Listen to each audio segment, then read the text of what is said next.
issues that are agitating your minds. The theme for this year's conference is tipping point, elections in perspective.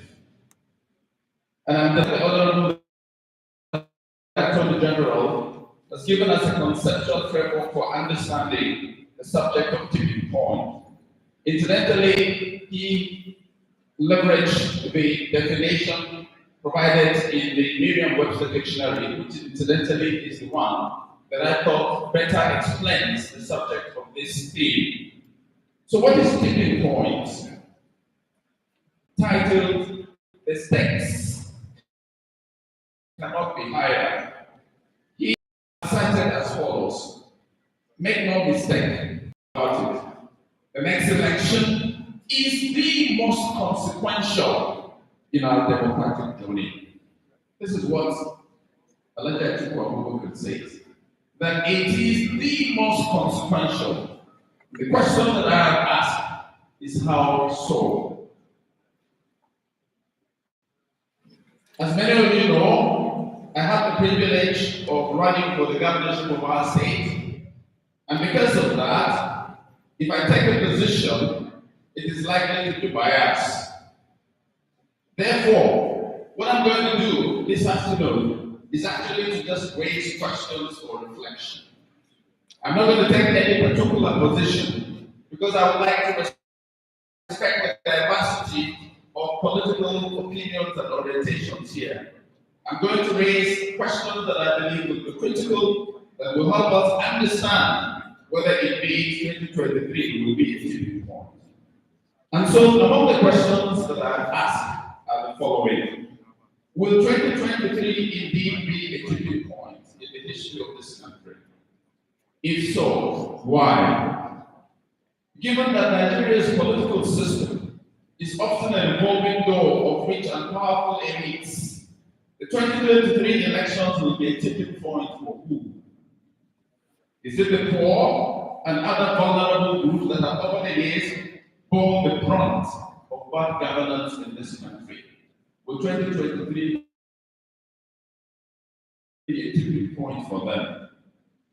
Will 2023 be a tipping point emasculated in Nigeria's political jigsaw?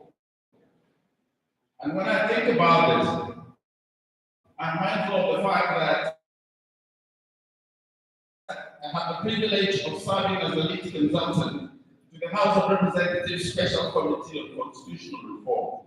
And I'm aware for those who aspire to govern their state, they here will have an opportunity to interact with them and will get to know whether these are all going to do bottle or whether indeed they're a breath of fresh air. What are the factors that will make 2023 a tipping point? Who are the actors that will make 2023 a tipping point? Let me focus very briefly on the Plateau scenario. As many of you know, and as has been indicated, I had the privilege of running for the governorship of Plateau State.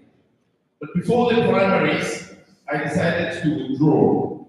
I don't have the luxury of time and the privilege to give you a sense of the context in which I took that monumental decision. But one of the things that drove me when I chose to run for the governorship of Plateau State was service above self, impact, and legacy. But you see, General Temple will tell you, if you're running for any office, whether in this country or anywhere in the world, strategy is key. And you need to understand the environment and the political dynamics that are at play.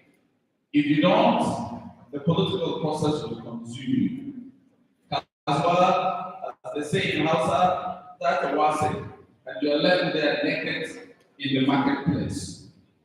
But as it turned out, important office is that of the citizen. And a stake in what becomes of our dear country to be engaged and relevant with the political process. In terms of the plateau, thankfully, 3 of the major candidates are here this afternoon.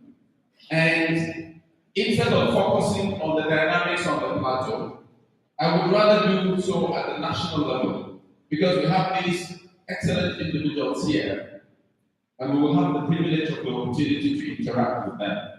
But I would just say, in terms of providing context to leverage Section 14, subsection 2B of the Constitution, especially for those who are not lawyers.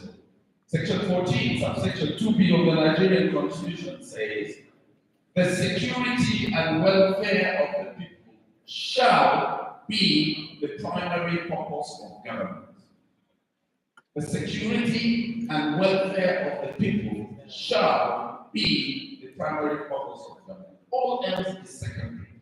For those of you that are running the governor of their state, if you are not prepared to prioritize and guarantee the security and welfare of the people, don't waste our time. And especially I took a look at the goodwill messages that each one of these individuals, I saw a goodwill message from Dr. Nentawe. Incidentally, Dr. Nentawe is now a full chair, he's a professor, but he chooses to keep to the doctor that is already his run. I saw the goodwill message that he has in the program. I saw that of our colleague, our brother Caleb Mutwan, and I saw also that of our brother Dr. Patrick Dunn. Very flowery words that give us a sense of the direction of the government if they were to be elected. That is well and good. At the end of the day, what will the people of Plateau State remember you for at the end of your tenure? Are we going to continue to have a state where we grapple with the challenges of insecurity, or will you dare to make a difference? Are you prepared to take on the challenges of development?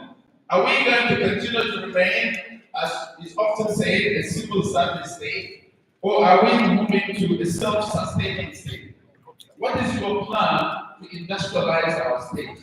Are you prepared to provide transformational leadership? Are you prepared to make sure that our state is self-sustaining so that we are no longer dependent on what is called feeding bottle federalism? If you look at